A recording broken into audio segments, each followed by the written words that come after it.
نحمده ونصلي على رسوله الكريم أما بعد فأعوذ بالله من الشيطان الرجيم بسم الله الرحمن الرحيم رب اشرح لي صدري ويسر لي أمري واحلل عقدة من لساني يفقهوا قولي رب زدني علما اللهم فقهنا في الدين اللهم أرنا الحق حقا وارزقنا اتباعه وَأَرِنَا الْبَاطِلَ بَاطِلًا وَارْزُقْنَا اجْتِنَابَهُ آمین یا رب العالمین۔ شروع اللہ کے نام سے جو بے انتہا مہربان اور رحم فرمانے والا ہے۔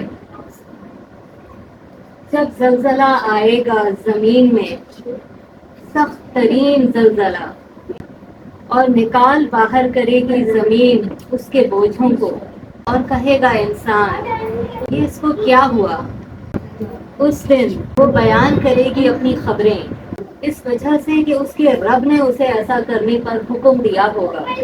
اس دن تم لوگوں کو دیکھو گے تاکہ وہ گروہ گروہ ہو گئے ہوں گے، یعنی گروہوں میں بٹ گئے ہوں گے، تاکہ وہ دیکھیں اپنے اعمال کو، اور اگر کسی نے ذرہ برابر بھی کوئی خیر کا کام کیا ہوگا تو وہ اسے وہاں پا لے گا، اور جس نے عمل کیا ہوگا مثقال ذرۃ شرًا یرہ، ذرہ برابر بھی اگر کسی نے کوئی شر کا کوئی کام کیا ہوگا تو وہ بھی اسے اس دن پا لے گا۔ ابھی جو میں نے آپ کے سامنے سورت کی تلاوت اور اس کا ترجمہ بیان کیا، یہ سورۃ زلزال ہے، یہ مدنی صورتوں میں سے ہے، اور 8 کے قریب اس کی آیات ہیں۔ یہ کچھ لوگوں کے کچھ اعتراضات تھے، کچھ سوالات تھے مشرکین کے، اس کے جواب میں یہ نازل ہوئی تھی۔ اکثر مفسرین کا کہنا ہے کہ یہ کوئی 2 لوگ تھے جو اس طرح کا رویہ رکھتے تھے کہ وہ کہتے تھے کہ بھئی چھوٹی چھوٹی نیکیوں سے کیا فرق پڑتا ہے، کوئی فرق نہیں پڑتا، کرنا ہے تو کوئی بڑے بڑے کام کرو، یعنی وہ چھوٹی نیکیوں کو اگنور کیا کرتے تھے، کوئی اہمیت نہیں دیتے۔ اور ایک شخص تھا جو چھوٹے چھوٹے گناہوں کی کوئی پرواہ نہیں کرتا تھا، جیسے ہم بھی کہتے ہیں نا اللہ غفور و رحیم ہے، تو چھوٹے چھوٹے گناہوں کو ہم اگنور کر دیتے ہیں، چھوٹی چھوٹی جیسے جھوٹ بول دیا، یا کسی کا دل دکھ گیا، یا کسی کا مذاق اڑا دیا، یا کوئی بھی ایسا چھوٹا سا بھی کسی کو اگر کوئی نقصان دے دیا، کسی کی کوئی چیز بغیر پوچھے رکھ لی، تو چاہے وہ اس کے نہ بھی کام کی ہو لیکن بغیر اجازت کے لینا بھی صحیح نہیں۔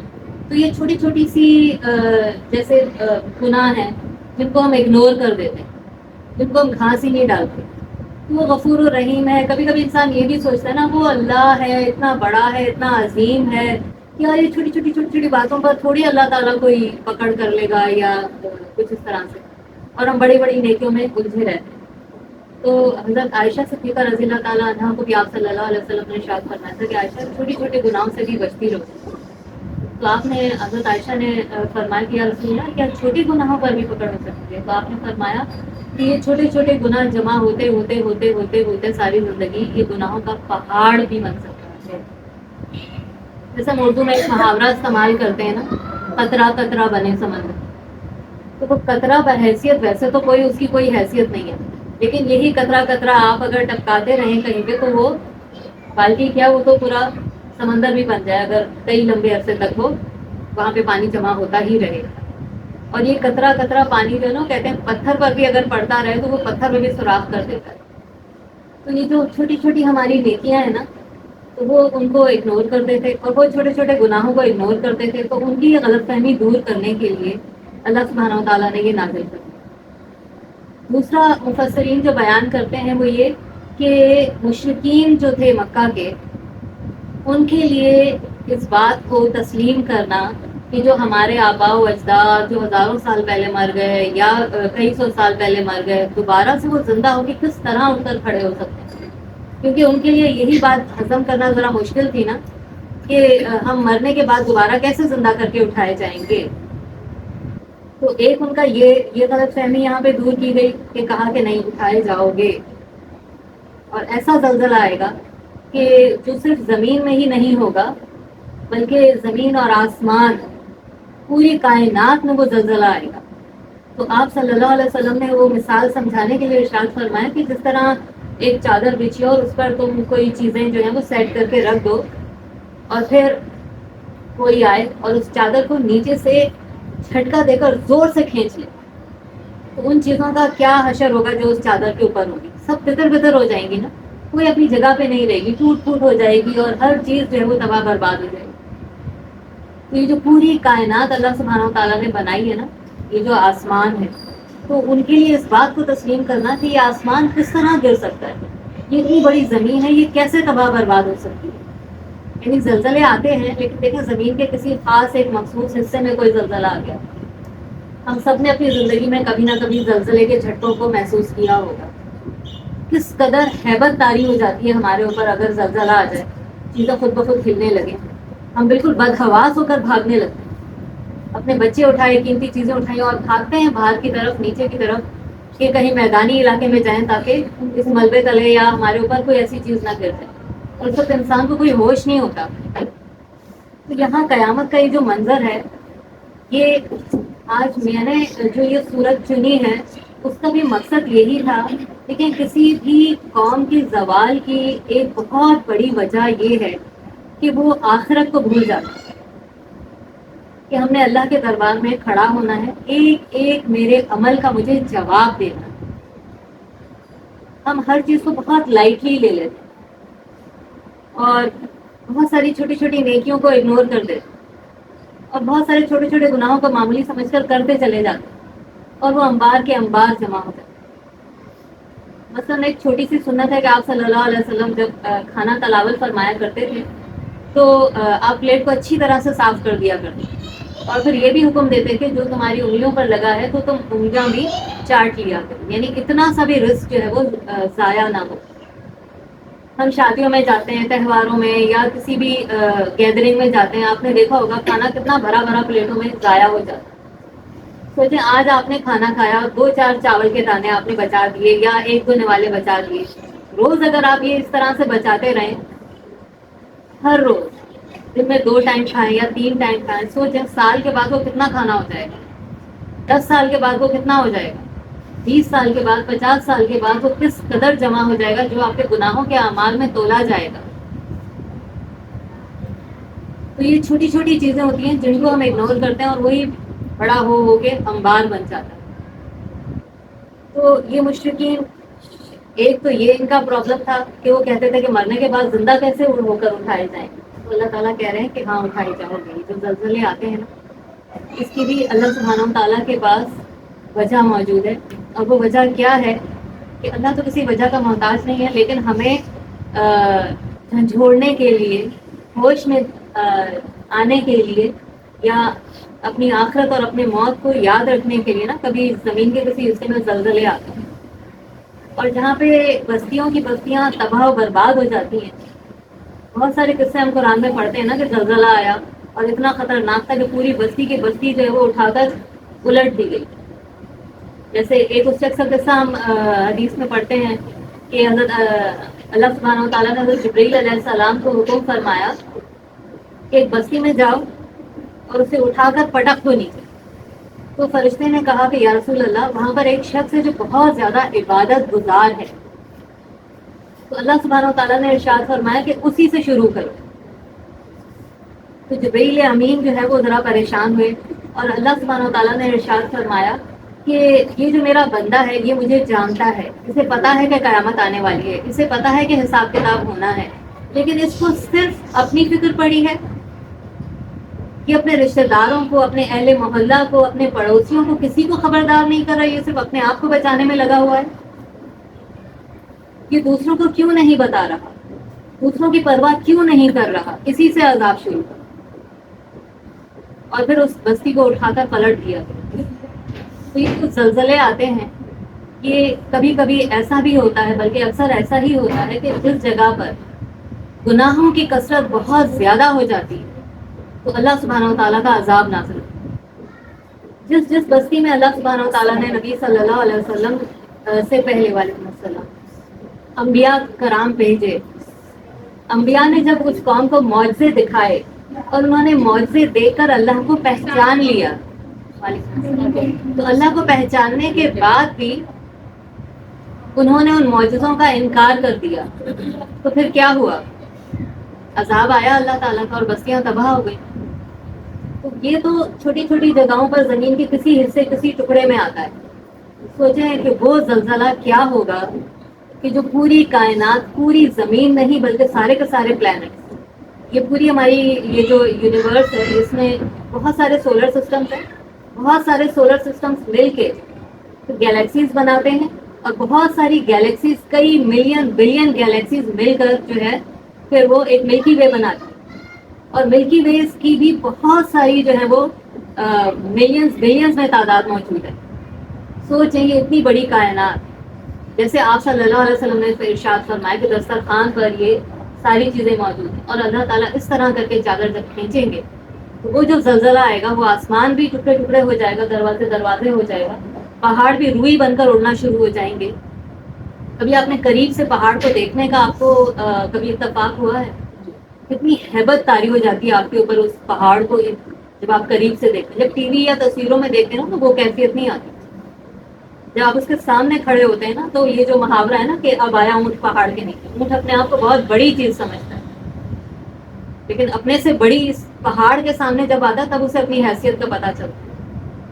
تو ہم بھی جب پہاڑ کے قریب جاتے ہیں نا تب پتہ چلتا ہے کہ یہ کیا، اور یہ پہاڑ جو ہیں اس کے 3 حصے زمین کے اندر ہیں، ایک اوپر ہے، یعنی میخوں کی طرح گاڑھے ہوئے ہیں زمین میں، ٹھوکا ہوا ہے کیل کی طرح. اور جب قیامت برپا ہوگی تو یہ کیلیں نکال دی جائیں گی تو زمین کہاں اپنی جگہ ٹکے؟ وہ اپنے محور سے، اپنے جو آربٹ پر جو یہ روٹیٹ اور ریوالو کر رہی ہے وہاں سے ہٹ جائے گی. پوری کائنات میں اس وقت زلزلہ آئے گا. اور اللہ سبحانہ و تعالیٰ جو آگے ارشاد فرما رہے ہیں نا، اذا زلزلت الارض زلزالہا، جب زمین میں زلزلہ آئے گا. اچھا، آپ نے قرآن جب پڑھا ہوگا تو آپ نے دیکھا ہوگا کہیں کہیں پر اذ کا لفظ استعمال ہوتا ہے، کہیں اذا. تھوڑا سا فرق آپ کو بتا دیتی ہوں، جب پھر آپ قرآن پڑھیں گے نا آپ کو مزہ آئے گا پڑھنے میں. جہاں پر اذا کا لفظ آتا ہے نا تو یہ مستقبل میں کوئی بات جب ہونے والی ہوتی ہے نا اس کے لیے استعمال ہوتا ہے. اذا، اذا زلزلت الارض، جب آئے گا زلزلہ زمین پر. اور اگر اذ استعمال ہوتا ہے تو وہ ماضی کے لیے. تو میں آدم علیہ السلام کا قصہ پڑھا ہے نا، اذ قال ربک، کہ جب تمہارے رب نے کہا فرشتوں سے کہ، تو یہ ماضی کی بات تھی نا، تو وہاں پہ اذ استعمال ہوا تھا. تو یہ تھوڑا سا میں نے کہا کہ شروع کا لفظ ہے تو آپ کو بتا دوں تو آپ کو تھوڑا سا یاد رہے گا، تھوڑا قرآن سمجھنے میں مزہ آئے گا پڑھنے میں. اذا زلزلت الارض، جب زمین ہلا ماری جائے گی. زلزلہ کیا ہوتا ہے؟ اچھا، زلزلہ قرآن میں جتنے بھی حروف ہیں نا ان سب کے 3 روٹ ورڈ ہوتے ہیں. مطلب جس جڑ سے، جس بیج سے وہ لفظ بنا ہوتا ہے وہ 3 حرف ہوتے ہیں جس سے کوئی بھی لفظ عمل میں آتا ہے. مثلاً ابھی میں نے بولا عمل، عین میم لام، ٹھیک ہے. یا دوسرا لفظ ہے علم، عین میم لام، عین لام میم، علم. تو علم سے بہت سارے لفظ وجود میں آئے، معلم، تعلیم، ٹھیک ہے، علامہ. تو یہ بہت سارے جو ہیں معلوم، ان سب کا جو اصل ورڈ جو جس چیز سے یہ لفظ بنے ہیں وہ کیا ہے؟ عین لام میم، علم. معلم بھی اسی سے بنا، علامہ بھی اسی سے بنا، تعلیم بھی اسی سے بنا. تو اس طرح سے روٹ ورڈ ہوتے ہیں. یہ جو زلزالہ ہے نا، اس کے قرآن میں بہت ہی کم ایسے الفاظ ہیں، 3 یا 4 ہیں کہ جن کے روٹ ورڈ 4 ہیں. ایک ہم سورہ ناس پڑھتے ہیں نا، اس میں بس وسا آتا ہے، بس وسا. لیکن اس کے بولنے میں بھی لگ رہا ہے کہ جیسے ریپیٹیشن ہے اس میں، بس وسا. تو شیطان کا کام کیا ہے؟ کس طرح سے وہ وسوسے ڈالتا ہے؟ وہ آتا ہے ایک دفعہ ہمارے دماغ میں، ایک برا خیال ڈالتا ہے، پھر چلا جاتا ہے، پھر آتا ہے، پھر خیال ڈالتا ہے، پھر چلا جاتا ہے، پھر آتا ہے. تو یہ بار بار وسوسے ڈال کر پلٹ پلٹ کر آتا ہے. تو یہاں یہ جو زلزلے کا ذکر ہے نا، یہ بھی یہی ہے کہ ایک زلزلہ نہیں آئے گا، زلزلہ، ریپیٹیشن ہوگی زلزلوں کی. ایک جھٹکا آئے گا، دوسرا، پھر تیسرا، اور مسلسل زلزلے آتے رہیں گے. اور پھر آگے دوبارہ اللہ تعالیٰ کیا ارشاد فرما رہے ہیں؟ زلزالہا. ریپیٹیشن ہوگی نا، شروع میں آیا زلزلہ اور پھر آخر میں بھی آ رہا زلزالہا. تو جب قرآن میں اس طرح سے 2 الفاظ کی ایک ہی جملے کے اندر ریپیٹیشن ہو جائے نا، کہ شروع میں بھی آئے اور بعد میں بھی وہی لفظ استعمال ہو، تو اس کا مطلب یہ ہوتا ہے کہ وہ جو زلزلہ ہے وہ اپنی پیک کا ہوگا، اپنی انتہا درجے کا ہوگا. یعنی اس سے زیادہ خطرناک اور کوئی زلزلہ ہو نہیں سکتا، اس سے زیادہ بھیانک اور زلزلہ اور کوئی کہیں وجود نہیں ہے، خطرناک ترین زلزلہ ہے. جب ریپیٹیشن ہو نا تو یہ بات ہوتی ہے، چاہے وہ صحیح معنوں میں ہو، چاہے وہ زلزلے کے معنی میں ہو، چاہے وہ کسی اچھی چیز کے بارے میں. اگر اچھی چیز کے بارے میں ریپیٹیشن ہو رہی ہے، اس کا مطلب ہے وہ اپنی پیک کی کوئی بڑی ہی کوئی زبردست اور اچھی چیز ہوگی. تو یہاں پر بھی یہی ہے کہ وہ ایسا خطرناک زلزلہ ہوگا کہ اس کے بعد کوئی کسی قسم کے زلزلے کی گنجائش ہی باقی نہیں بچے گی، جو سب کچھ ختم کر دے، کچھ نہ رہے اس کے بعد. پھر آگے فرمایا وَأَخْرَجَتِ الْأَرْضُ أَثْقَالَهَا. اخرج، خرج، یہ جو میرے بچے جو ابھی ہم تجوید کا کورس کر رہے ہیں، مخرج لفظ سب نے پڑھا ہے نا. مخرج کا مطلب ہوتا ہے نکلنے کی جگہ. خراجہ سے نکلا ہے، خراجہ اخراج. اخراج کا مطلب کیا ہوتا ہے؟ نکلنا نا. بازاروں میں مسجدوں میں لکھا ہوتا ہے اخراج یا ایگزٹ، کہ یہ نکلنے کی جگہ ہے. تو فرمایا کہ اخرجت الارض، نکال دے گی زمین. کیا نکال دے گی؟ اثقالہا، اپنے بوجھوں کو.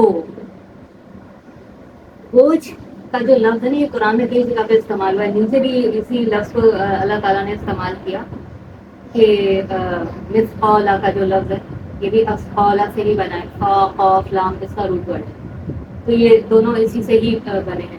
وہ جو بوجھ ہے، اچھا ایک تو ہم سورہ رحمان میں پڑھتے ہیں نا، سَنَفْرُغُ أَيُّهَا الثَّقَلَانِ، ان قریب میں فارغ ہوا جاتا ہوں زمین کے دو بوجھوں تمہارے لیے. تو زمین کے دو بوجھ کون سے ہیں؟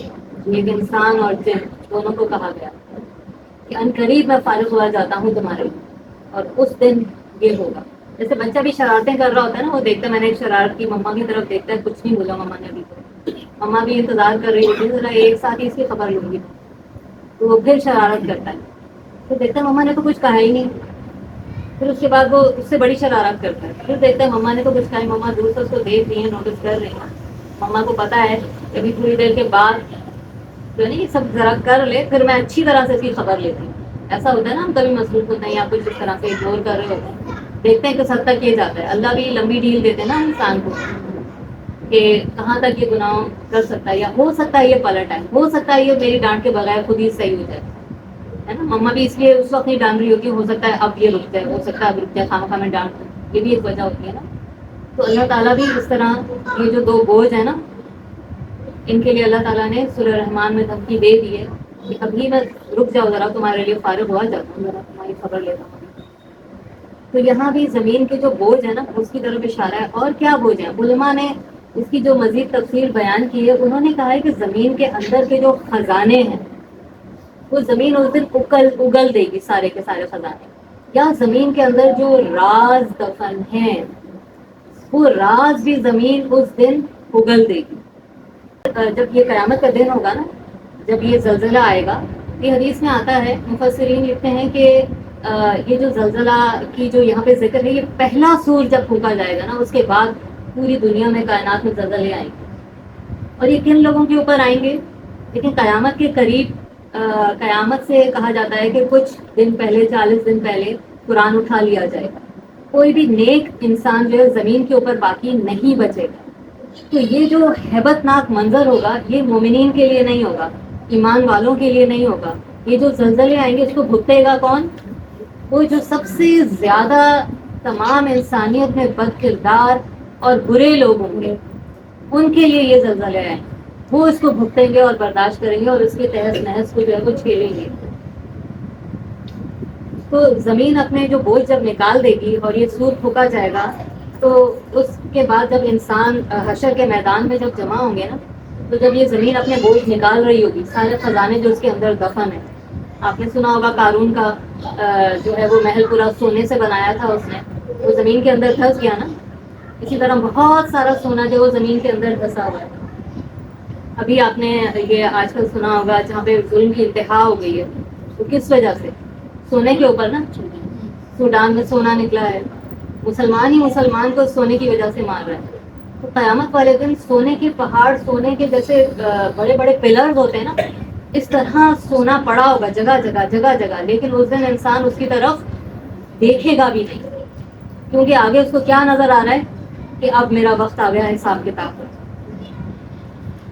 تو زمین اپنے سارے بوجھ نکال دے گی، اور ہر انسان جو ان خزانوں کو دیکھے گا، اس مال کو دیکھے گا، چاہے وہ کسی بھی قسم کا خزانہ ہو، سونا ہو، چاندی ہو، ہیرے جواہرات ہوں، اس کی طرف دیکھ کر حسرت کرے گا، چاہے وہ قتل کرنے والا ہو، چاہے وہ زانی ہو، چاہے وہ جھوٹا انسان ہو، چاہے وہ دھوکے باز ہو، چاہے وہ لوگوں کا حق کھانے والا ہو، چاہے لوگوں کے دل توڑنے والا ہو، چاہے طنز اور تانے دینے والا ہو، یا زنا کرنے والا ہو، ایک قاتل ہو، وہ سارے کے سارے اس کو دیکھ کے کہیں گے کہ تیری وجہ سے میں نے گناہ کیے، اس کی وجہ سے میں نے اپنے آپ کو برباد کر دیا، اس کی وجہ سے میں نے اپنے آپ کو ہلاکت میں ڈال دیا، کیونکہ یہ سونا چاندی، یہ مال متاع، گھر، یہ سب کچھ اسی دنیا میں رہ جانا ہے۔ ہم جب قبر میں اتریں گے تو ہمارے ساتھ صرف ہماری نیکیاں جائیں گی، یا جو ہم دنیا میں نیکیاں چھوڑ کر گئے ہیں وہ جائیں۔ تو اس دن حسرت کرے گا ہر انسان جس نے ان چیزوں کے پیچھے اپنے آپ کو ہلاکت میں ڈالا۔ پھر فرمایا وقال الانسان ما لها، اور اس دن کہے گا انسان یہ زمین کو کیا ہو گیا، مطلب یہ کیسے اگل رہی ہے سونے اور راز اور یہ سب کچھ۔ تو جب زمین سب کچھ اگل کے باہر کر دے گی، یعنی انسان بھی جس طرح قبروں سے نکلیں گے، اب دیکھیں آدم علیہ السلام سے لے کر قیامت تک کتنے انسان پیدا ہوئے ہوں گے اور زمین کے اندر ہی دفن ہوئے نا۔ ایک حدیث میں آتا ہے کہ انسان قبروں سے، ایک ہی قبر سے اتنی تعداد میں ایسے نکلیں گے، بارش ہوتی ہے تو ایک پتھر کے نیچے ٹڈیاں جمع ہو جاتی ہیں نا، آپ جیسے ہی اٹھاتے ہیں تو وہ ایک دم سے پورا ٹڈیوں کا ایک جھنڈ جو ہے وہ پورا اٹھتا ہے۔ تو اسی طرح ایک ایک جگہ سے انسانوں کے جھنڈ نکلیں گے قبروں کے اندر سے۔ تو اس وقت انسان کہے گا یہ آج زمین کو کیا ہو گیا، یہ تو سب کچھ اگل رہی ہے باہر۔ پھر اللہ تعالیٰ ارشاد فرماتے ہیں یومئذ تحدث اخبارها، یہ وہ دن ہوگا جب زمین جو ہے وہ اپنی خبریں بیان کرنا شروع کر دے گی۔ کیا خبریں بیان شروع کرے گی؟ لیکن ایک گواہ ہے اللہ کے علاوہ، وہ آپ کے خلاف گواہی دے گا۔ ایک تو یہ چیز ہے نا کہ ہمیں اللہ تعالیٰ دیکھ رہا ہے، یہ تو ہمیں شعور ہے نا، فرشتے لکھ رہے ہیں، اس کا بھی شعور ہے کہ اللہ ہر چیز دیکھ رہا ہے، لیکن شیطان ہمیں وسوسے ڈال ڈال کے نا کبھی کبھی بھلا دیتا ہے کہ میرا رب مجھے دیکھ رہا ہے، تبھی انسان گناہ کرتا ہے نا، تبھی غلط کام کر رہا ہوتا ہے کہ وہ اس وقت اللہ کو بھول جاتا ہے۔ شیطان اسے بھلا دیتا ہے، وسوسے لے کر اسے اتنا جذباتی یا اتنا غصے میں یا اتنا اس کو ہائپر کر دیتا ہے کہ بے صبرا کر دیتا ہے، یا آخرت کو بھلا دیتا ہے۔ وہ جذبات میں آ کے کبھی انسان ایسا کر دیتا ہے غلطی سے بھی، اور کچھ سوچ سمجھ کے بھی کرتے ہیں، بڑی پلاننگیں کر کے کسی کے خلاف، بڑی چال بازیاں کر کے کسی کے خلاف، اور پھر وہ اس کو نقصان پہنچاتے ہیں اور اپنا فائدہ حاصل کرتے ہیں۔ تو قیامت والے دن زمین جو ہے وہ اپنی خبریں بیان کرے گی۔ اخبار کس سے بنائیں گے؟ خبر سے۔ ہم جو اخبار پڑھتے ہیں اس میں کیا ہوتا ہے؟ خبر کی جمع ہے نا اخبار۔ تو فرمایا کہ یومئذ، اس دن تحدث، بیان کریں گے اخبارها، اپنی خبریں۔ کون سی خبریں؟ زمین بولنا شروع کرے گی، اللہ اس کو بولنے کی طاقت دے گا۔ تو انسان پریشان ہو جائے گا کہ یہ کیسے زمین بول رہی ہے، اس کو کیا ہو گیا ہے، یہ کیسے بولنے لگ گئی۔ اور وہ کیا بولے گی؟ بولے گی یا اللہ میرے اوپر فلاں جگہ اس نے یہ فلاں کام کیا۔ اب چاہے تو وہ نیکی کا کام ہوگا، چاہے تو وہ گناہ کا کام ہوگا۔ اب زمین جب بولنا شروع کر دے گی، کیونکہ اللہ تعالیٰ چیزوں سے کیوں بلوائیں گے؟ دیکھیں ایک چیز یہ ہے کہ ہم کو اگر نہیں عقل کام کر رہی نا، کہ کیسے ہو سکتا ہے بے جان چیزیں بولیں، عقل نہیں مان رہی، ٹھیک ہے؟ تو عقل اگر نہیں مان رہی تو عقل سے اتنا پوچھ لیں کہ یہ بتا دے کہ بہت سارے بچے ایسے پیدا ہوتے ہیں جو سن نہیں سکتے۔ جب وہ سنتے نہیں ہیں تو وہ بولنے کی بھی طاقت نہیں رکھتے، وہ بول بھی نہیں سکتے۔ ان کی زبان تو ہے نا، جیسی ہماری زبان ہے سیم ویسی ہی زبان ہے، باقی سب کچھ ویسا ہی ہے، بلوا کر دکھاتے ہیں اسی زبان سے۔ یہ اللہ کا حکم ہوتا ہے کہ اللہ نے میری زبان کو یہ طاقت دی ہے کہ وہ بولے۔ اللہ کا حکم ہو جائے تو میری زبان رک جائے گی اور وہ بولنا چھوڑ دے گی۔ تو یہ بس کوئی میں اپنی طرف سے کوالٹی لے کر نہیں پیدا ہوئی، یہ میرے رب کا فضل ہے جس نے میری زبان سے بلوایا۔ تو وہی اللہ اس دن زمین کو یہ قوت گویائی دے دے گا جس نے آج میری زبان کو قوت گویائی دی ہے۔ بہت سارے انسان ہیں جن کو اللہ تعالیٰ نے قوت گویائی نہیں دی. تو اس طرح اس دن پھر زمین بھی بولنا شروع کرے گی، کیونکہ کیوں بولیں گی یہ ساری چیزیں، اور پھر انسان کی اپنی باڈی بھی اس کے خلاف گواہی دینا شروع کر دے. اور سب سے پہلے ہماری پوری جسم میں سے جو چیز ہمارے خلاف بولنا شروع کرے گی، گواہی دینا شروع کرے گی، وہ ہماری ران کی جو کھال ہے وہ بولنا شروع کرے گی. اچھا ایک چیز یہ کہ یہ جو ہماری کھال ہے نا، ابھی تو سائنس نے اتنی ترقی کر لی ہے نا، تو ہماری کھال جو ہے اس کے اندر بھی کچھ ریسیپٹرز ہوتے ہیں جو آواز کو جذب کر رہے ہوتے ہیں. آپ جب کوئی ایسی بھیانک آواز سنتے ہیں تو آپ کے کھال کے اوپر گوز بمس آ جاتے ہیں نا، کھڑے ہو جاتے ہیں. کچھ ایسا سنتے ہیں نا ہیبت ناز تو وہ گوز بمس آ جاتے ہیں نا. کوئی ایسی بات ہوتی ہے سن کر آپ کی کھال ریئیکٹ کرتی ہے، اس کا مطلب ہے کھال سن رہی ہے. دنیا میں اللہ نے اس کو سننے کی طاقت دی ہے، اور قیامت والے دن اللہ تعالیٰ اس کو بولنے کی بھی طاقت دے دے. وہ سب کچھ ریکارڈ ہو رہا ہے. اور سب سے پہلے جو چیز ہمارے خلاف یا ہمارے حق میں گواہی دے گی وہ ہماری ران بولنا شروع کرے گی کہ اس نے کب کب کون سا گناہ کیا. اور زمین بھی گواہی دینا شروع کر دے گی کہ کس جگہ پر اس نے کون سا گناہ کیا. اچھا ایسا ہوگا کیوں، یہ چیزیں کیوں بولنا شروع کر دیں گی؟ کیونکہ ہم انسان ہیں نا، جب سامنے بڑی ہیبت ناک کوئی چیز دیکھے نا تو انسان مکر جائے گا اپنے گناہوں سے. کہ یا اللہ میں نے کچھ نہیں کیا، میں نے کچھ نہیں کیا. جیسے چھوٹا بچہ ہے نا، آپ کی آنکھوں کے سامنے اس سے کوئی نقصان ہو گیا تو وہ آپ کی مار سے بچنے کے لیے کیا کہتا ہے؟ نہیں نہیں میں نے نہیں توڑا، میں نے نہیں توڑا، میں نے کچھ نہیں کیا، پتہ نہیں کیسے ہو گیا، ڈر کے مارے.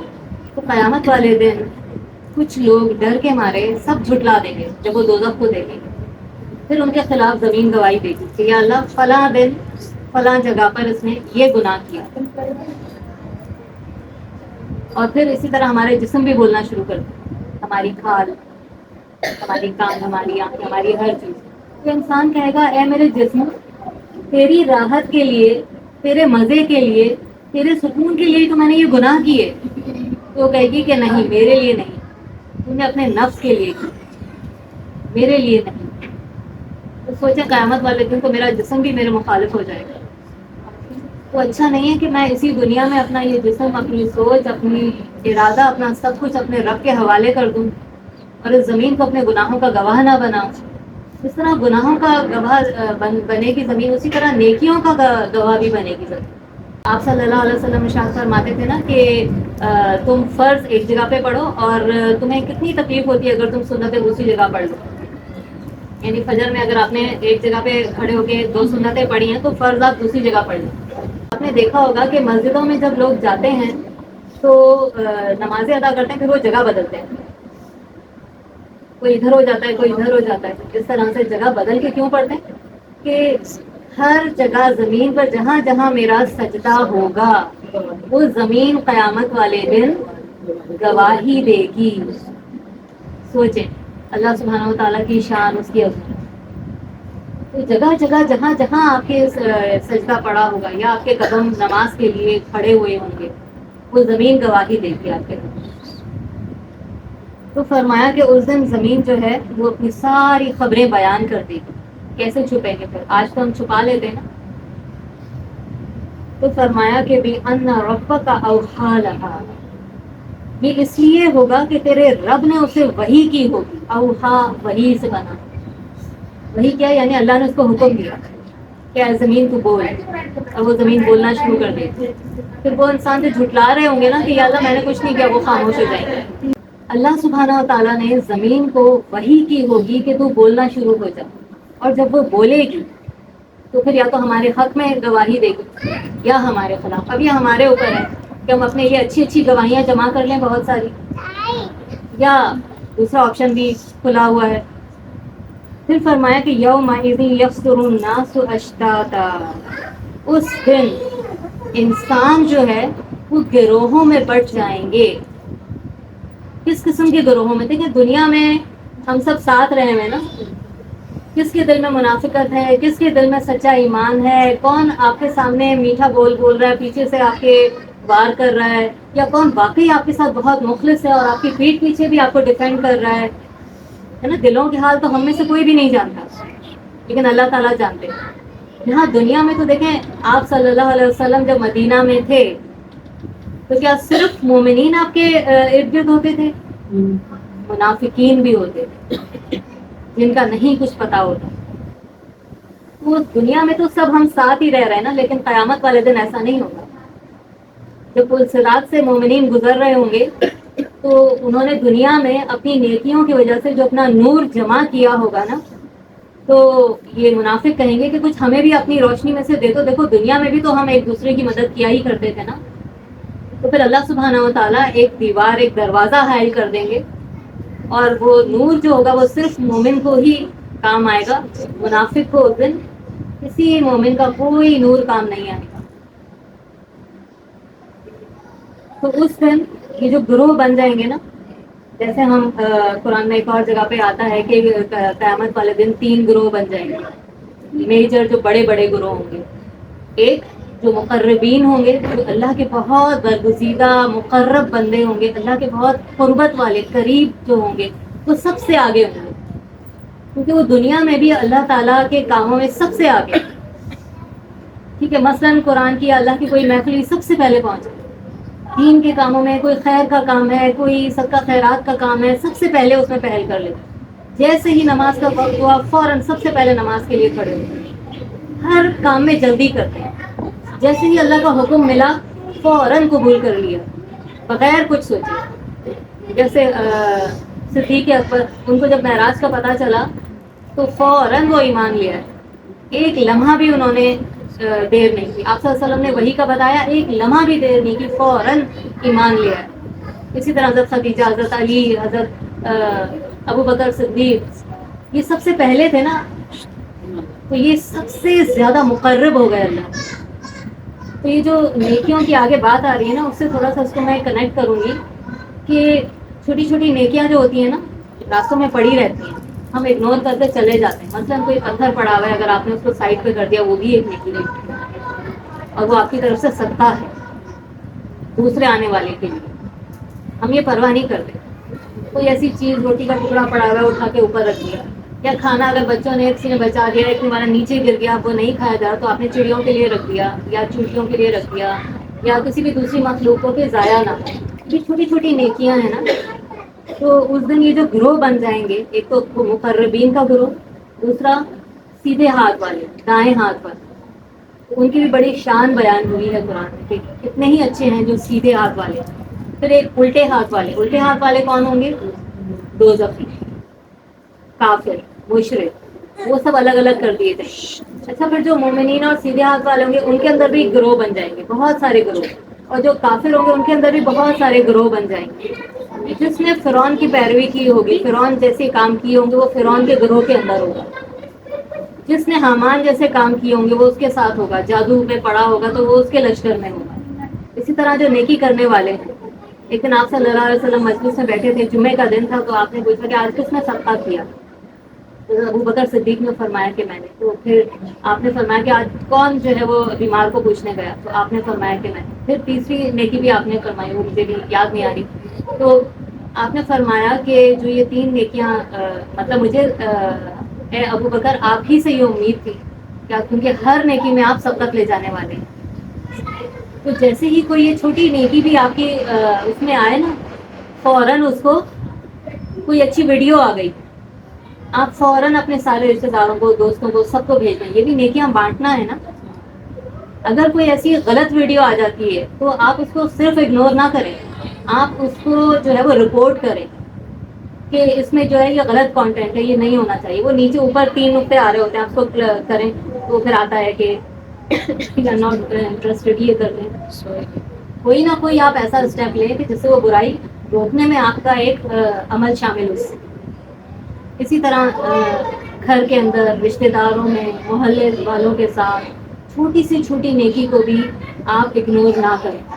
ایک مسلمان کا دوسرے مسلمان کی طرف دیکھ کر مسکرا دینا, صرف ایک مسکراہٹ پاس کر دینا, یہ بھی سامنے والے کا دن اچھا کر دیتا ہے. اور جب آپ کنٹینیو مسکراہٹ رکھتے ہیں نا چہرے پہ, تو یہ سائنٹیفکلی اپرووڈ ہے کہ خود بخود آپ کے دل کے اندر جو غم، جو غصہ، جو صدمہ ہوتا ہے وہ آہستہ آہستہ کم ہونے لگتا ہے، کیونکہ دماغ کو یہ میسج مل رہا ہوتا ہے کہ مسکراہٹ سے کہ یہ انسان خوش ہے، اور وہ میسج دل تک جاتا ہے اور پھر دل مطمئن ہوتا جاتا ہے کہ سب سے زیادہ جس پر آزمائشیں آئیں وہ کون تھا؟ آپ صلی اللہ علیہ وسلم. تو قیامت والے دن پھر ایک پکار لگائی جائے گی کہ سارے روزے دار اٹھیں اور ایک دروازہ جنت کا کھولا جائے گا، جنت کے 8 دروازے، اور پھر حکم ہوگا کہ سب روزے دار اٹھیں اور اس دروازے سے داخل ہوں. تو جتنے بھی روزے دار جو دنیا میں کثرت سے روزہ رکھتے ہوں گے نا، ان کا ایک پورا گروہ ہوگا، وہ اٹھیں گے اور ہر کوئی شان سے ان کو دیکھا کہ واہ کیا شان ہے ان کے لیے تو الگ پکار لگائی گئی، کاش میں نے بھی دنیا میں رکھ لیے ہوتے، آج مجھے بھی یہ عزت مل رہی ہوتی. کثرت سے روزہ رکھنے والے، پھر صدقہ خیرات کرنے والوں کا جو ہے وہ ان کے لیے صدا لگائی جائے گی کہ دنیا میں بہت زیادہ صدقہ خیرات کرنے والے اٹھیں اور اس دروازے سے داخل ہوں. پھر جو اللہ کی خاطر محبت کرنے والے، اللہ کی خاطر ملنے والے، ان کے لیے پکار لگائی جائے گی، وہ سب اٹھیں گے اور ان کے لیے تو جنت کے 8 دروازے کھلیں گے. بہت ساری نیکیاں ایسی ہوں گی کہ جن کے بارے میں یہ حکم ہے کہ یہ نیکیاں کرنے والے جو ہیں وہ جنت کے 8 دروازے ان کے لیے کھلے ہیں، جس سے چاہے داخل ہو جائیں. اب یہ چھوٹی چھوٹی نیکیوں کی بات ہو رہی ہے نا، تو ایک چھوٹی سی نیکی آپ کو بتاتی ہوں جس کے بدلے میں اللہ سبحانہ و تعالیٰ جنت کے 8 دروازے کھولتے ہیں. حدیث میں آتا ہے کہ جب آپ وضو کرتے ہیں اور وضو کے بعد آپ کلمہ شہادت پڑھتے ہیں، اشہد ان لا الہ الا اللہ وحدہ لا شریک لہ واشہد ان محمدا عبدہ ورسولہ اللہم اجعلنا من التوابین واجعلنا من المتطہرین. یا اللہ مجھے توبہ کرنے والوں میں سے کر دے اور مجھے پاکیزہ اور صاف رہنے والوں میں سے کر دے. تو ہر وضو کے بعد یہ دعا پڑے گا تو اس کے لیے بشارت ہے کہ اس کے لیے جنت کے 8 دروازے کھلے ہوئے ہوں گے. تو ایسی یہ چھوٹی چھوٹی نیکیاں ہیں. اسی طرح ایک اور چھوٹی سی نیکی ہے کہ آپ صلی اللہ علیہ وسلم جب بھی نماز پڑھا کرتے تھے تو نماز پڑھنے کے بعد ہم سلام کہتے ہیں نا، اس کے بعد یہ تسبیح پڑھتے ہیں، تو آپ تسبیح کے بعد ایک دعا پڑھا کرتے تھے جیسے سبحان اللہ، الحمدللہ، اللہ اکبر. یہ پڑھنے کے بعد آپ کہتے تھے لا الہ الا اللہ وحدہ لا شریک لہ لہ الملک ولہ الحمد وہو علی کل شیء قدیر. تو آپ نے فرمایا تسبیح کے بعد ایک بار، چھوٹی سی نیکی ہے نا، ایک بار پڑھنے سے اللہ تعالیٰ سے ریوارڈ کیا دیتے ہیں کہ جس نے یہ پڑھ لیا اس دن سمجھیں کہ جس نے بھی سب سے زیادہ مال کا صدقہ کیا ہوگا اس کے برابر آپ کو اجر اور ثواب ملے گا. تو دیکھ اللہ کو پتا ہے نا کہ میرا بندہ کتنا کمزور ہے، شیطان اس کے ساتھ لگا ہوا ہے، کمزور میں نے اس کو پیدا کیا ہے، بے صبرا میں نے اس کو پیدا کیا ہے نا. بے صبری ہے نا ہماری فطرت میں سب کے. صبر ایسی چیز ہے جو ہمیں خود اپنے آپ سے لڑ کر اپنے اندر پیدا کرنا پڑتا ہے. اور اگر کوئی عورت اپنے آپ کو کنٹرول کر لیتی ہے، اپنی اس کمزوری پر اوور کم ہو جاتی ہے، تو یہ جو چیز ہے نا یہ ہمارے ہارمونز میں چلی جاتی ہے، ہماری ڈی این اے میں چلی جاتی ہے، یہ ہماری عادت بن جاتی ہے صبر کرنا. اور ایسے بچیاں جب وہ ماں بنتی ہیں وہ کیونکہ انہوں نے اپنے اندر یہ جو بھی خصوصیت پیدا کر لی ہے وہ خصوصیت اس کے پیدا ہونے والے بچے کے اندر فطرتاً آئے گی، کیونکہ اسی خون سے بنا ہے نا جو خون صبر کرنا جانتا ہے. غصہ آتا ہے تو کیا ہوتا ہے؟ خون کھولتا ہے نا، ایسا لگتا ہے جس میں آگ لگی. آپ کنٹرول کر رہے ہیں، یا اللہ مجھے ہمت دے کہ میں اس وقت خاموش ہوں، یا اللہ مجھے حوصلہ دے کہ میں اس وقت خاموش ہوں. کنٹرول کریں نا اپنے آپ سے لڑ لڑ کے پھر ایک وقت ایسا آتا ہے کہ آپ لوگوں سے بے پرواہ ہو جاتے ہیں، کہتے رہنے تو اچھا میرے ہی گناہ دور کر. اللہ تو سن رہا ہے نا، اگر اور کوئی نہیں سن رہا، میں اگر جواب نہیں دے رہی میری طرف سے اللہ جواب دے کر میں اللہ کی خاطر خواہ. اور اللہ پر جب آپ چھوڑتے ہیں تو اللہ آپ سے زیادہ اچھا دشمنوں سے بدلہ لے لیتا ہے. ہم تو کمزور ہے نا ہمارے پاس اتنی طاقت ہے نہ وسائل ہے کہ اپنے دشمنوں سے بدلہ لیں. لیکن جب آپ اس کو اللہ کے سپورٹ کر دیتے ہیں، اللہ کے حوالے کر دیتے ہیں، اپنا عمل روک لیتے ہیں، تو پھر اللہ جب آپ کا بدلہ لیتا ہے تو وہ اپنی شان کے مطابق لیتا ہے. اور جب آپ اللہ کی خاطر درگزر کریں گے تو وہ اللہ کیا مجھے درگزر نہیں کرے گا؟ کہ اتنی کمزوریوں، مجبوریوں اور سب چیز کے باوجود اگر میں اللہ کے ایک بندے کو معاف کر رہی ہوں تو وہ رب جو سب سے زیادہ غیرت والا ہے، اس کو غیرت نہیں آئے گی کہ میری خاطر اس نے میرے بندے کو معاف کر دیا، جہاں میرے بندے میں تجھے معاف کر. پھر آگے ارشاد فرمایا لِيَرَوْا أَعْمَالَهُمْ، تاکہ وہ دیکھ لیں اپنے اعمال. بڑی خطرناک بات ہے یہ، دیکھ لیں. اس دن جو ہمارے جتنے بھی اعمال ہیں نا، چاہے وہ نیکی کے اعمال ہوں، اچھے اعمال ہوں یا برے اعمال ہوں، اللہ سبحانہ و تعالیٰ ان سب کو شکلیں دیتے ہیں. ایک شخص ہوگا کہ جس نے اتنے گناہ کیے ہوں گے، اتنے گناہوں سے زمین اور آسمان بھر جائے گا، سوائے ایک گناہ. وہ توحید پرست ہوگا، اس نے کبھی اللہ کے ساتھ کسی کو شریک نہیں ٹھہرایا ہوگا، اللہ کے برابر کسی کو بھی نہیں سمجھا ہوگا، نہ عبادت میں، نہ اللہ کی طاقتوں میں، اور نہ ہی اللہ کی ذات کا حصہ کسی کو سمجھا ہوگا. یہ تین طرح کے شرک ہوتے ہیں کہ آپ اللہ جیسا کسی اور کو سمجھ لیں، اللہ کی طرح کسی اور کی بھی عبادت شروع کر دیں، اللہ کی طاقتوں کے برابر کسی اور کے اندر بھی طاقت کو آپ مان لیں، تو یہی شرک ہے. تو اس نے شرک نہیں کیا ہوگا، وہ شرک سے ساری زندگی بچا ہوگا. تو اللہ تعالیٰ کہیں گے کہ اے میرے بندے، تیرے گناہ اتنے ہیں کہ زمین سے آسمان تک بھر گئے. اللہ جس کو چاہے گا اس کو معاف کر دے. اللہ نے کہا ہے کہ میں نے شرک نہیں معاف کرنا، اس کے علاوہ سب کچھ معاف کر دوں. تو اللہ تعالیٰ سے کہتے ہیں کہ میں نے دنیا میں بھی تیری پردہ پوشی فرمائی، آج بھی میں تیری پردہ پوشی فرماتا ہوں، جائے میرے بندے میں نے تجھے معاف کیا. پھر اسی طرح کچھ بخاری میں کس سے آپ صلی اللہ علیہ وسلم نے ارشاد فرمایا، یہ جو ہے نا آگے کہ فَمَن يَعْمَلْ مِثْقَالَ ذَرَّةٍ خَيْرًا يَرَهُ، کہ جس نے عمل کیا، فمن بس جس نے عمل کیا، مثقال ذرۃ، ذرے کے برابر، وزن کے برابر بھی. آپ کا بھی ہمارا تو یہ ہے نا، یہ سی سائڈ گئے نا آپ کبھی، وہاں پہ ریت ہوتی ہے، اس ریت کا ذرہ دیکھا ہے آپ نے؟ وہ ہے ذرہ. اس ذرے کے برابر بھی اگر آپ نے کوئی نیکی کی کام کیا، یعنی کتنا ہلکا ہوتا ہے، اس کا تو کوئی وزن ہی نہیں ہوتا. اور دوسرا یہ جو ہوا کے اندر نہیں گرد کے ذرات تیر رہے ہوتے ہیں، اگر ہم سانس بھی لے رہے ہوتے ہیں یا لیتے تو وہ ذرات کے اندر ایک بھونچال سا آ جاتا ہے، وہ ذرے ہیں. تو اللہ تعالیٰ ارشاد فرما رہے ہیں کہ تم نے کیا سمجھا ہے کہ میں تمہارے اعمال ضائع کر دوں گا؟ کبھی بھی نہیں. میں تمہیں اٹھاؤں گا، اور یہ اتنے ذرے کے برابر بھی اگر تم نے خیر کی ہوگی تو تم قیامت والے دن اسے پا لو گے. اللہ وہ ضائع نہیں کریں گے. یعنی اتنا سا بھی میرا نیکی کا عمل قیامت والے دن اللہ تعالیٰ اس کو بھی تولیں گے، اس کے وزن کو بھی اگنور نہیں کریں گے. کیونکہ کسی کی طرف محبت سے صرف دیکھ لینا یہ بھی نیکی ہے نا، خاص طور پہ ماں باپ. اور کتنی بڑی نیکی ہے اگر آپ اپنے والدین کو، ماں باپ کو، جس میں ساس سسر بھی شامل ہیں، اگر آپ محبت بھری نظر سے دیکھتے ہیں تو صرف ماں باپ کو محبت سے دیکھنا، اللہ سبحانہ تعالیٰ نے ارشاد فرمایا کہ اس کو ایک حج کے برابر ثواب کی بشارت ہے. چھوٹا سا عمل ہے نا، دیکھنا ماں کی طرف محبت سے، باپ کی طرف محبت سے. حج کتنا مشکل نہیں کی ہے یہ. تو آپ نے جب یہ فرمایا تو وہاں پہ صحابہ کرام بیٹھے ہوئے تھے، تو ایک صحابی نے پوچھا کہ یا رسول اللہ اگر میں 2 بار دیکھوں؟ تو آپ نے فرمایا تو اللہ 2 حجوں کا ثواب دے گا. آپ سب نے فرمایا جتنی بار دیکھو گے اتنے حج کا ثواب اللہ تعالیٰ تمہیں دے گا. یعنی تم نیکیاں کر کر کے تھک جاؤ گے لیکن اللہ دینے سے نہیں تھکے گا. تو قیامت کے دن کے بارے میں ایک واقعہ آپ نے سب شاید سنا ہو کہ جو انسان سب سے آخر میں جنت میں جائے گا، قیامت والے دن جو سب سے آخر میں جنت میں جائے گا، یعنی اس کو پہلے دوزخ میں ڈالا جائے گا، وہاں پہ وہ اپنے گناہوں کی سزا پوری کی پوری بھگتے گا، اس کا پورا جسم جھلس چکا ہوگا، پھر وہ سب سے آخر میں نکلے گا، اس کو پتا ہوگا کہ وہ سب سے آخری بندہ ہے جو اب جنت میں داخل ہوگا. تو اللہ تعالیٰ اس کو ایک نہر میں ڈالیں گے. اس نہر سے وہ اسی طرح سے اگے گا جیسے پودا اگتا ہے نا، تو پورا جھڑ چکا ہوگا، پھر آہستہ آہستہ آہستہ آہستہ اس کے سارے اعضاء ٹھیک ہوں گے.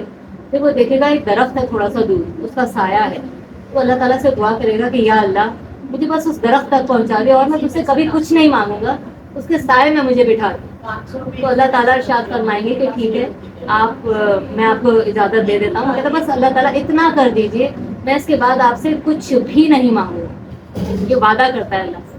اللہ تعالیٰ اسے اس درخت تک پہنچا دیتے، اس سائے میں بیٹھ جاتا ہے. پھر وہ سائے میں بیٹھا بیٹھا دیکھتا ہے تو اس کو جنت کا دروازہ نظر آتا ہے.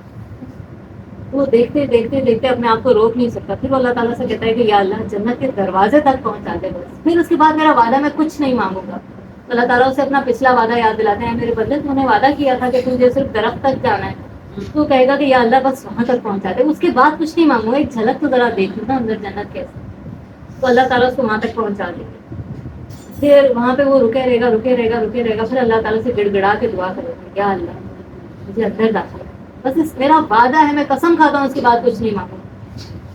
تو اللہ تعالیٰ پھر سے پرانا وعدہ یاد دلاتے ہیں.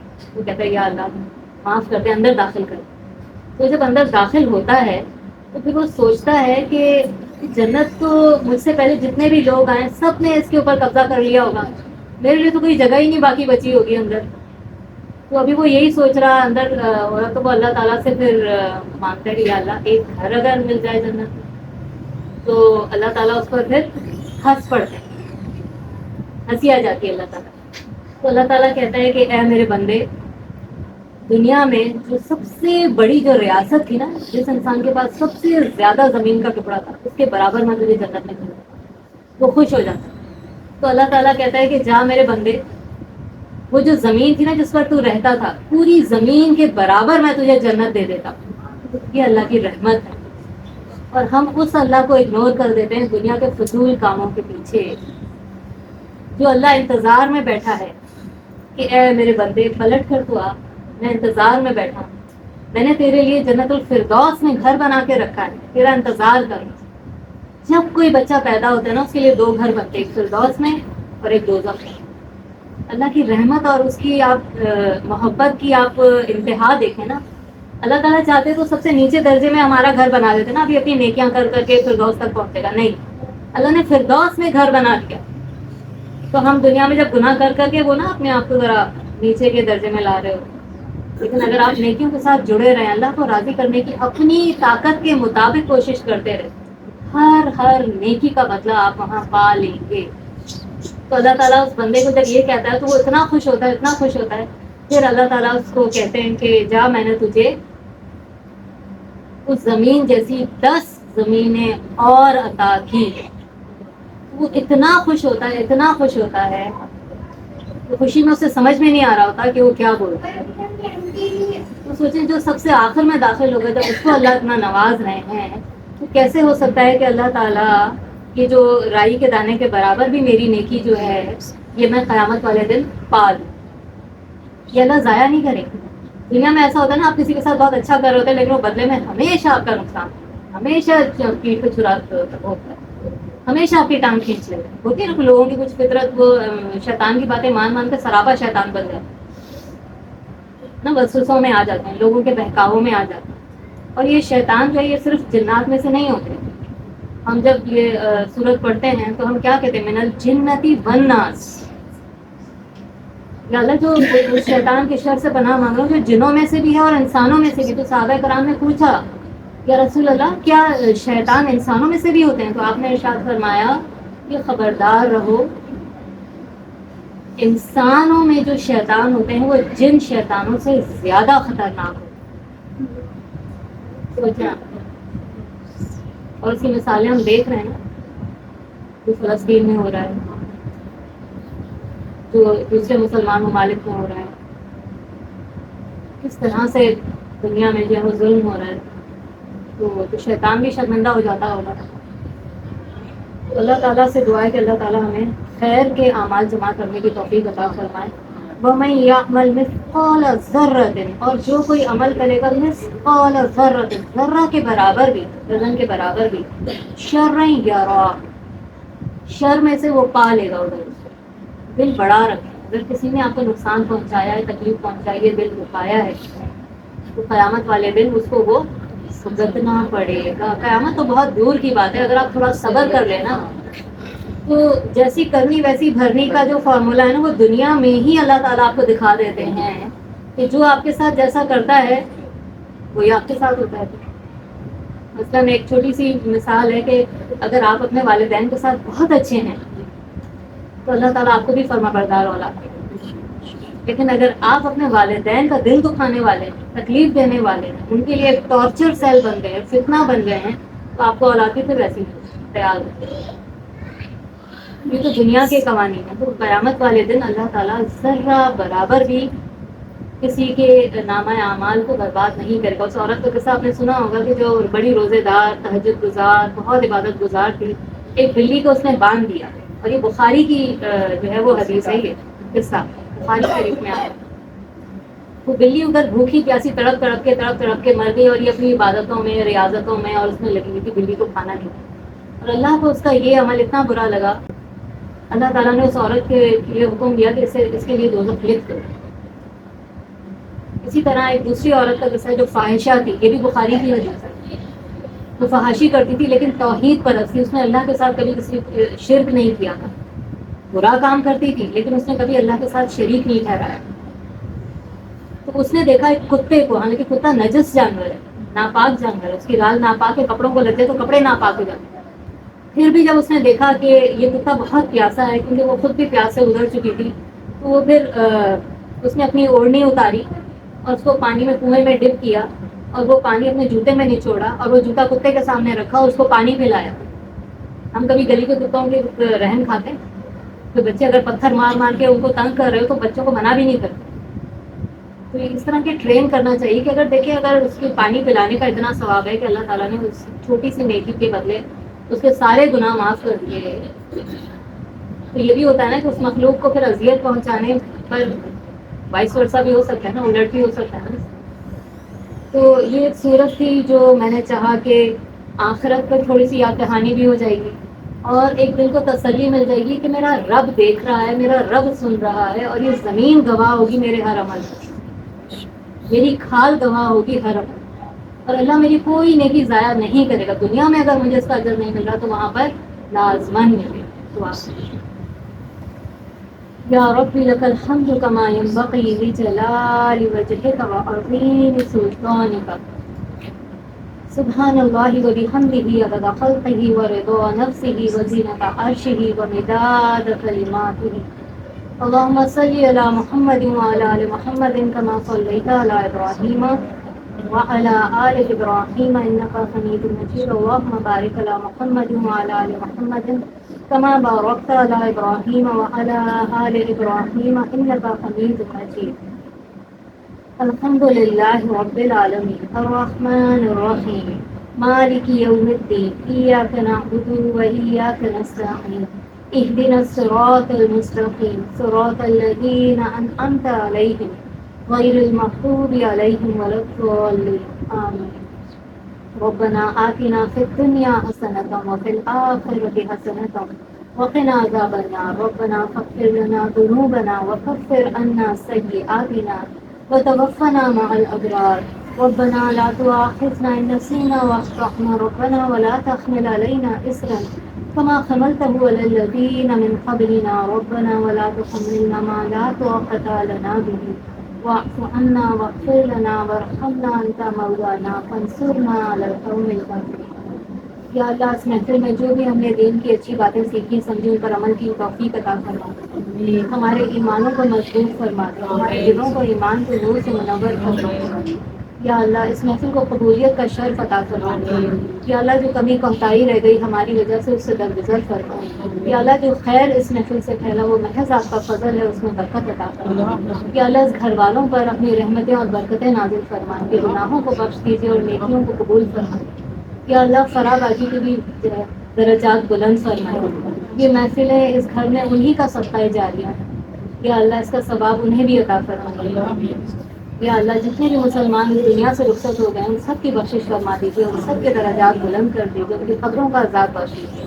یا اللہ ہمیں بھی ایمان کی سلامتی کے ساتھ موت عطا فرمائیے. یا اللہ ہمیں بھی ہماری قبروں کو بھی جنت کا باغ بنا دیجیے. یا اللہ جنت الفردوس میں ہمیں مقام عطا فرمائیے. یا اللہ ہمارے لیے دنیا اور آخرت دونوں میں آسانیاں کر دیجیے، اور ایک کوثر سے پانی پینا نصیب فرمائیے. یا اللہ جو بیمار ہے انہیں شفائے کاملہ عطا فرمائے، جو بے روزگار ہے انہیں حلال روزی عطا فرمائے. یا اللہ جن جن لوگوں نے مجھے دعاؤں کے لیے کہا پروردگار عالم ان سب کی جائز دلوں کی مرادوں کو پورا فرما. یا اللہ ہم سب پر رحم فرما. اللہ ہمارے فلسطینی بھائی بہنوں پر رحم فرما، انہیں امن نصیب عطا فرما. سوڈان کے مسلمانوں کو اللہ تعالیٰ اپنے حفظ و امان میں رکھ، ان کی حفاظت فرما، ان کو امن عطا فرما، اس عذاب سے ان کو نجات عطا فرما.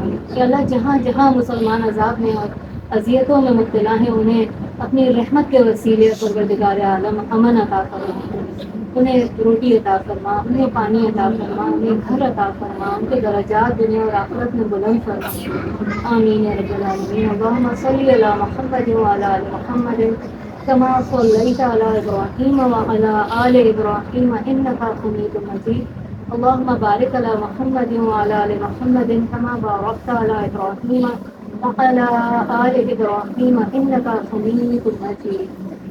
سبحان ربک رب العزت عما یصفون وسلام علی المرسلین والحمد للہ رب العالمین۔